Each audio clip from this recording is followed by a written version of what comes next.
Assalamualaikum. Hello, my dear students. I hope you all are well by the grace of Almighty. I am also well. Inshallah, I will teach you a new lesson about basic English grammar.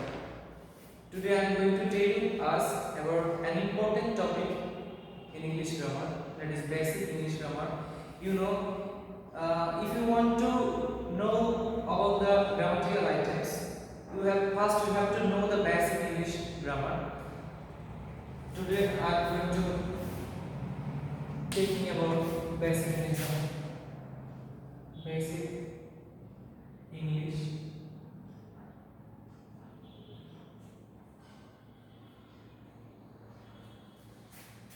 তোমরা তোমাদের ইতিমধ্যে জানো তোমাদের English second part পেপারে তোমাদের যে সকল grammatical items গুলো আছে তার মধ্যে তোমাদের transformation of sentence, right forms of verb, এই সকল গ্রামাটিক্যাল আইটেমস গুলো তোমাদের ভালোভাবে আয়ত্ত করতে হলে তোমাদেরকে বেসিক ইংলিশ গ্রামার সম্পর্কে ধারণা থাকতে হবে।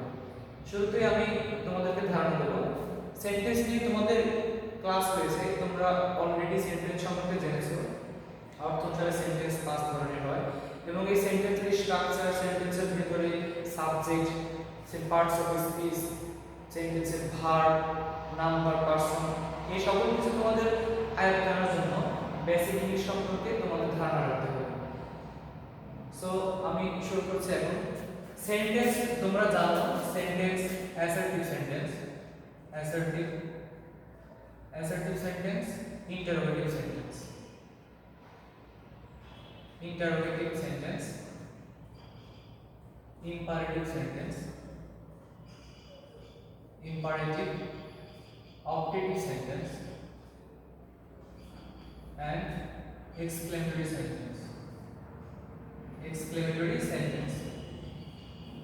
এই সেন্টেন্সগুলোর স্ট্রাকচারে যদি আমরা খেয়াল করি, একটা সেন্টেন্স কিভাবে শুরু হয়, মূলত একটা sentence subject plus verb plus extra, মূলত একটি সেন্টেন্স অ্যাসার্টিভ সেন্টেন্স এভাবে শুরু।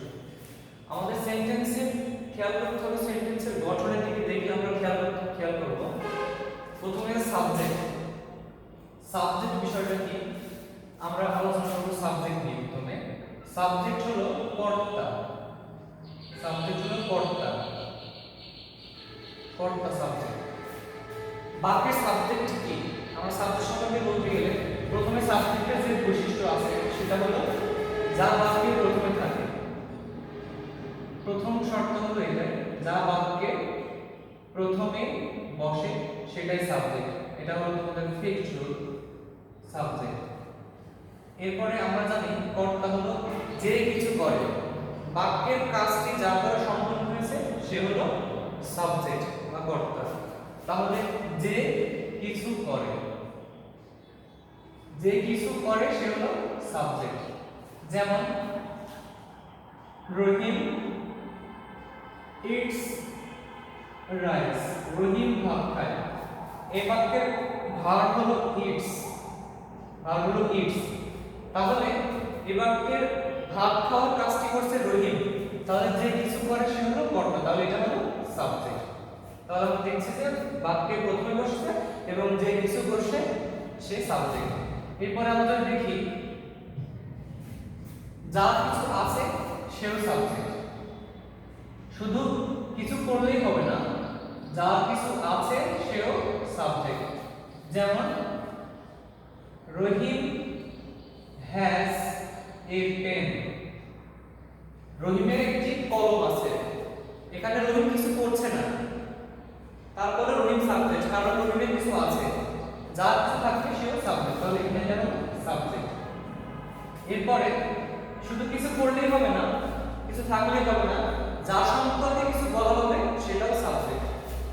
তাহলে যার সম্পর্কে কিছু বলা হবে সেটাও সাবজেক্ট। যেমন রহিম ইজ টল, এই বাক্যটিতে রহিম কিছু করছে না, রহিমের কিছু নেই, কিন্তু রহিম সম্পর্কে বলা হচ্ছে যে রহিম লম্বা, তাহলে এটা হলো সাবজেক্ট। এছাড়াও আমরা জানি যা বাক্যের প্রথমে বসে সেটাই হলো সাবজেক্ট। এরপরে আমরা খেয়াল করব এই যে বাক্যের কর্তা যা বাক্যের প্রথমে বসে, এই কর্তাটি আমরা এবার গণনা করতে শিখব। আমরা যদি কর্তা গণনা করতে যাই সেক্ষেত্রে আমাদেরকে জানতে হবে যে কিভাবে সাবজেক্ট গণনা করতে হয়। আমরা খেয়াল করব এজন্য আমাদেরকে জানতে হবে নাম্বার জানতে হবে। নাম্বার, তোমরা জানো নাম্বার মানে হলো সংখ্যা। নাম্বার মানে সংখ্যা বা বচন, সংখ্যা বা বচন নাম্বার। এই যে কর্তা আমরা পেলাম বাক্যের শুরুতে বসে, এই কর্তা সংখ্যা জানতে হবে। যেমন নাম্বার আমাদের দুই প্রকার, একটা হলো সিঙ্গুলার নাম্বার এবং plural number. Singular plural. Singular মানে হলো সংখ্যায় যেটা এক সেটা সিঙ্গুলার এবং সংখ্যায় একের অধিক হলে সেটা হলো প্লুরাল। যেমন আমরা যদি দেখি ক্যাট মানে হলো বিড়াল, এটা সংখ্যায় এক। যদি ক্যাটস লিখি তাহলে সংখ্যায় বেশি হলো, ক্যাটস মানে হলো বিড়ালগুলো। তাহলে যেমন কাউ মানে গরু, কাউস হলো গরুগুলো। আমাদের বাক্যে এই যে subject plus verb plus extra, এই যে বাক্যটা, এই বাক্যের যে সাবজেক্ট, এই সাবজেক্টটি সংখ্যায় এক না সংখ্যায় বেশি, এটা জানার জন্য আমাদেরকে জানতে হবে নাম্বার, সাবজেক্টের সংখ্যাটা জানতে হবে। তাহলে যেমন আমরা যদি লিখি একটা বাক্য, the cow gives us milk, the cow gives us milk, গরু আমাদের দুধ দেয়। এরপরে যদি লিখি she is not ugly, সে কুৎসিত নয়। এখানে এই যে সাবজেক্ট, এই যে সাবজেক্ট হলো বাক্যের প্রথমে বসে সাবজেক্ট, এই সাবজেক্ট হলো সে একজন, তাহলে এটা হলো সিঙ্গুলার, এটা হলো সিঙ্গুলার। এরপরে যদি আমরা লিখি রবি প্লেস ওয়েল, রবি ভালো খেলে, তাহলে এখানে সাবজেক্ট হলো রবি। এই রবি কয়জন? রবি হলো একজন, তাহলে এটা হলো singular.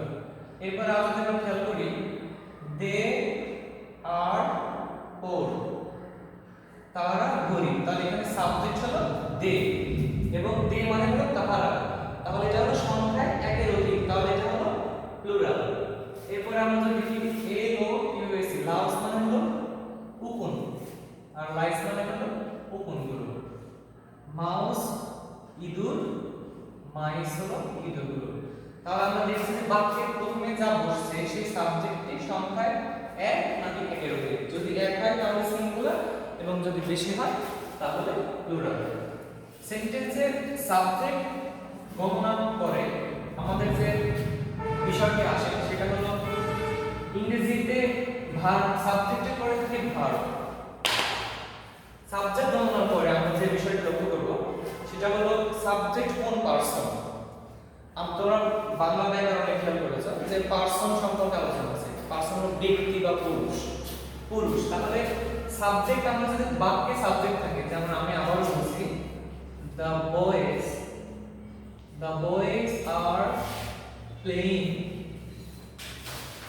boys are playing cricket, বালকেরা ক্রিকেট খেলতেছে, এটি একটি সেন্টেন্স এবং এই সেন্টেন্সে the boys হলো সাবজেক্ট, কারণ the boys বাক্যের প্রথমে আছে।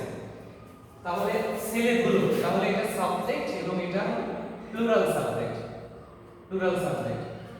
ইংরেজিতে সাবজেক্ট গণনা করার পরে আমাদের যে বিষয়টি আসে সেটা হলো সেই সাবজেক্টটি কোন পুরুষ, সে কোন পুরুষ। এজন্য আমাদেরকে জানতে হবে পারসন হলো ব্যক্তি বা পুরুষ, আমাদের প্রত্যেকটি বাক্যের ভার্ব সঠিকভাবে লিখতে হলে আমাদেরকে জানতে হবে সাবজেক্টটি কোন আমরা দেখব সাবজেক্ট হলো তিন ধরনের, first person, second person and third person. আমি আবারও বলছি, আমাদের খেয়াল করতে হবে যে সাবজেক্টটা আমরা বাক্যে প্রথমে দেখলাম সেটি কোন পারসন। তোমরা জানো আই মানে আমি, ইউ মানে তুমি, এবং হি মানে সে। আমি তুমি সে এটা হলো প্রথম, ইউ হলো দ্বিতীয় এবং সে হলো তৃতীয়। তাহলে আমি তুমি এবং সে প্রথম, দ্বিতীয়, তৃতীয়। ইংরেজিতে পারসন না, পারসনের সঙ্গে নাম্বারের সম্পর্ক আছে। তাহলে আমি যদি এখানে দেখি যে সিঙ্গুলার এবং প্লুরাল, পারসনের সঙ্গে নাম্বারের সম্পর্ক আছে। তাহলে আমি তুমি সে প্রথম, দ্বিতীয়, তৃতীয়, এটা হলো পারসন। তাহলে এবং আমি তুমি এবং সে এরা একজন করে আছে, আমি একজন, তুমি একজন, সে একজন, তাহলে এরা সিঙ্গুলার। তাহলে আমি এই পারসনগুলোকে সিঙ্গুলারের ঘরে বসে দেব। আই হলো ফার্স্ট পারসন, ইউ হলো সেকেন্ড পারসন এবং হি হলো থার্ড পারসন। এরা সবাই সিঙ্গুলার, তাই আমি সিঙ্গুলারের ঘরে এটা দিয়ে দিলাম। এরপর যদি আমরা লক্ষ্য করি, উই মানে আমরা, ইউ মানে তোমরা, ইউ মানে তুমিও হয় তোমরাও হয়। এখানে আমরা যদি ফার্স্ট সিঙ্গুলার লিখছি বা প্লুরাল লিখব। এবং দে মানে তাহারা, দে হলো তাহারা। তাহলে আমরা, তোমরা, তাহারা এটা প্রথম, এটা দ্বিতীয়, এটা তৃতীয়। এবং প্রথম, দ্বিতীয়, তৃতীয়, ফার্স্ট, সেকেন্ড, থার্ড এগুলো সবাই আমরা প্লুরাল, তোমরা প্লুরাল এবং থার্ড তাহারা প্লুরাল। তাহলে এগুলোকে আমরা প্লুরালের ঘরে বসে দেব। We first person plural, you second person plural এবং দে হলো থার্ড পারসন প্লুরাল। তাহলে আমরা দেখলাম যে বাক্যে প্রথমে যে সাবজেক্ট থাকে সেই সাবজেক্টের সংখ্যায় কত এবং সে কোন পুরুষ, ফার্স্ট, সেকেন্ড না থার্ড, এটা বুঝতে পারার পরে আমরা সঠিকভাবে ভার্ব দেখতে পারবো সেন্টেন্সে। তাহলে এখানে আমরা লক্ষ্য করি, আমি যদি একটি বাক্য লিখি, ইংরেজিতে একটা সূত্র আছে। বেসিক ইংলিশ গ্রামারে আমাদেরকে প্রত্যেকটি টপিক ভালোভাবে আয়ত্ত করতে হলে আমাদেরকে বেসিক ইংলিশ সম্পর্কে একদম ক্লিয়ার ধারণা থাকতে হবে। যেমন সাবজেক্ট, আমরা অলরেডি জেনেছি সাবজেক্ট কি। Subject, subject third person, subject third person singular number, third person singular number, third person singular number হলে মূল ভার্বের সাথে ইএস অথবা ইএস যোগ হয়। এটা হলো প্রেজেন্ট ইনডিফিনিট টেন্সের ক্ষেত্রে। প্রেজেন্ট ইনডিফিনিট টেন্স নিয়ে তোমাদের ধারণা আছে, পরবর্তী ক্লাসে আরো ক্লিয়ার করা হবে। এটা মনে রাখতে হবে যে প্রেজেন্ট ইনডিফিনিট টেন্সের ক্ষেত্রে আমাদের এই সূত্রটি প্রয়োগ হবে। এখন আমরা একটু উদাহরণ খেয়াল করি যে রিমা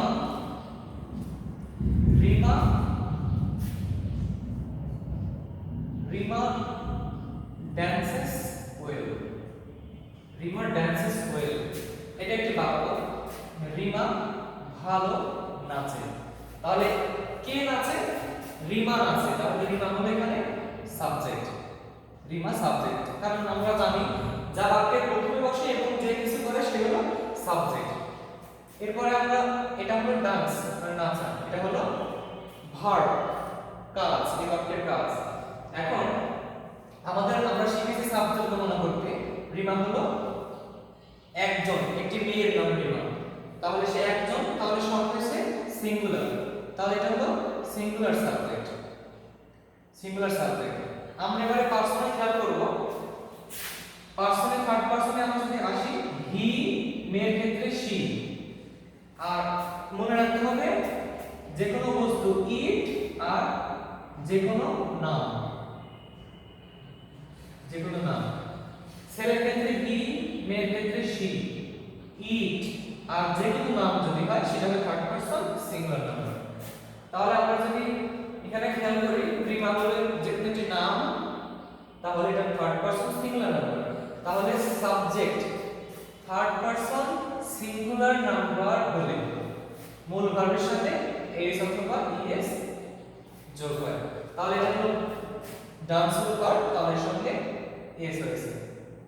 তাহলে রিমা ড্যান্সেস ওয়েল, রিমা ভালো নাচে। তাহলে আমরা জানলাম যে সাবজেক্ট আমাদের বাক্যে সাবজেক্ট থাকে, এই সাবজেক্ট আমরা গণনা করতে শিখলাম। সাবজেক্ট কোন ব্যক্তি, সে প্রথম ব্যক্তি, দ্বিতীয় ব্যক্তি না তৃতীয় ব্যক্তি, কোন পুরুষ, এটা জানলাম। এবং subject third person singular number হলে ভার্বের সাথে এস বা এস যুক্ত হয়, এটা জানলাম। অন্যথায় প্রেজেন্ট ইনডিফিনিট টেন্সে অন্যথায় এটা হবে না। তাহলে আমাদেরকে সেন্টেন্স লিখতে হলে সাবজেক্ট এবং ভার্ব খেয়াল করে লিখতে হবে। এরপরে আমরা যদি খেয়াল করি সেন্টেন্সে আমরা গ্রামাটিক্যাল আইটেম করতে গেলে আমাদের ভার্ব প্রয়োজন হয়। আমরা ভার্ব মানে হলো, ভার্ব নিয়ে আমি কিছু কথা তোমাদের বলে নিই। ভার্ব হলো ক্রিয়া বা কাজ, কাজ হলো ক্রিয়া। ভার্ব হলো কোনো কিছু, সহজ কথায় বলতে গেলে কোনো কিছু করা, হওয়া বা থাকাকে ভার্ব বলে, ভার্ব বলে। ভার্বের প্রকারভেদে যদি আমরা যাই তাহলে আরো বিস্তারিত আলোচনা করতে হবে তোমাদের নিয়ে।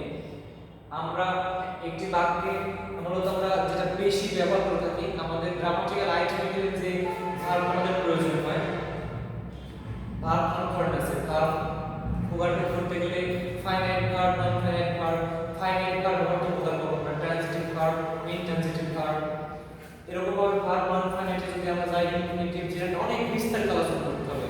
কিন্তু আমরা মূলত যে দুইটা ভার্ব নিয়ে বেশি কাজ করতে থাকি সেটা হলো আমাদের ফাইনাইট ভার্বের দুইটা প্রকারভেদ। ফাইনাইট ভার্ব সেটা হলো প্রিন্সিপাল এবং auxiliary. Principal, auxiliary verb. Principal verb হলো মূল ভার্ব, মূল ভার্ব। আমরা সহজ কথায় মনে রাখবো প্রিন্সিপাল ভার্ব হলো পৃথিবীর সকল কাজই প্রিন্সিপাল ভার্ব। পৃথিবীর সকল কাজ, পৃথিবীর সকল কাজই প্রিন্সিপাল ভার্ব। বাক্যে আমাদের ভার্ব থাকে, সাবজেক্টের পরে ভার্বের অবস্থান এবং পৃথিবীর সকল কাজ। এবং আমরা যেটা টেন্স বা অন্যান্য গ্রামার যেটাই করতে যাই সেখানে আমাদেরকে অক্সিলারি ভার্ব নিয়ে কাজ করতে হয়। অক্সিলারি ভার্ব মানে হলো সাহায্যকারী, সাহায্যকারী ক্রিয়া, সাহায্যকারী ক্রিয়া। এই অক্সিলারি ভার্ব আমরা দেখব চার ধরনের। আমাদের বাক্যে যদি আমরা বাক্য খেয়াল করি, I am writing a letter, আমি একটি পত্র লিখিতেছি। এখানে আই হলো সাবজেক্ট, আই মানে আমি, রাইটিং মানে লিখতেছি। তাহলে এই এম এর কোনো অর্থ আমরা এখানে দেখছি না, এখানে এম এর কোনো অর্থ দেখছি না। তাহলে এম এর অর্থ কি? এই বাক্যটি লিখতে টেনশন হচ্ছে আমাদেরকে এমটা সাহায্য করছে, তাই না? সাহায্যকারী ভার্ব। আমরা যদি খেয়াল করি এখানে অক্সিলারি ভার্ব চার ধরনের হয়ে থাকে, to be, to do, to have এবং মডেলস। এই চার ধরনের অক্সিলারি ভার্ব আমরা দেখব, যেগুলো বাক্য লিখতে বিভিন্ন ধরনের বাক্য বিভিন্ন সময় বিভিন্ন টেন্সের বাক্য লিখতে আমাদেরকে সাহায্য করে। টু বি ভার্ব যদি আমরা খেয়াল করি তাহলে am, is, are, was, were। To be verb. To do যদি দেখি আমরা do, does, did। To have, have, has, had। এবং মডেলস এটা অক্সিলারি ভার্বের category, shall, will, should, would, can, could, may, might। এছাড়াও এক্সট্রা ভার্ব আছে need, dare, ought। এই সকল ভার্বগুলো আমাদেরকে বাক্য লিখতে সাহায্য করে, তাই এগুলা সাহায্যকারী ক্রিয়া বা অক্সিলারি ভার্ব। আমরা মূলত এই যে ধরনের ভার্ব নিয়ে আমরা খেয়াল করব, অক্সিলারি ভার্বগুলো বোঝার চেষ্টা করব। অক্সিলারি ভার্বের ক্যাটাগরিটা খেয়াল করব আমরা, কোনটা টু বি, কোনটা two do, to have, modals এবং প্রিন্সিপাল ভার্ব, যেমন ইট মানে খাওয়া, স্লিপ মানে ঘুমানো, ক্ল্যাপ মানে হাত তালি দেওয়া, প্লে মানে খেলা, রিড পড়া, যে কোনো কাজ বোঝালে সেটা প্রিন্সিপাল ভার্ব। তাহলে আমরা আজকের ক্লাসে আমরা দেখলাম যে সেন্টেন্সের স্ট্রাকচার কিভাবে হয়, মূলত subject plus verb plus extra এইভাবে শুরু হয়, অ্যাসার্টিভ সেন্টেন্স শুরু হয়। এই সেন্টেন্সের সাবজেক্ট আমরা দেখলাম যা বাক্যের প্রথমে বসে, যে কিছু করে, যা কিছু আছে, যার সম্পর্কে কিছু বলা হয় সাবজেক্ট। আমরা এই সাবজেক্ট গণনা করতে শিখলাম। এরপরে দেখলাম সাবজেক্টটি কোন পারসন, সে ফার্স্ট, সেকেন্ড না থার্ড। এরপরে আমরা দেখলাম সাবজেক্ট থার্ড পারসন যদি সিঙ্গুলার নাম্বার হয় তাহলে ভার্বের সাথে এস বাই এস হচ্ছে। এরপর আমরা ভার্বে আমরা গেলাম, ফাইনাইট ভার্ব আমরা দেখলাম, প্রিন্সিপাল ভার্ব, অক্সিলারি ভার্ব পড়ার চেষ্টা করব। তো আগামী ক্লাসে তোমাদের বেসিক ইংলিশ নিয়ে আমরা আরো কথা বলবো। তোমাদের বেসিক ইংলিশের পরবর্তী টপিকগুলো তোমাদের সামনে আমি তুলে ধরার চেষ্টা করব। এ পর্যন্ত আজকের মতো এখানেই আমি ক্লাস শেষ করছি। সবাই সুস্থ থাকো, ভালো থাকো, আল্লাহ হাফেজ।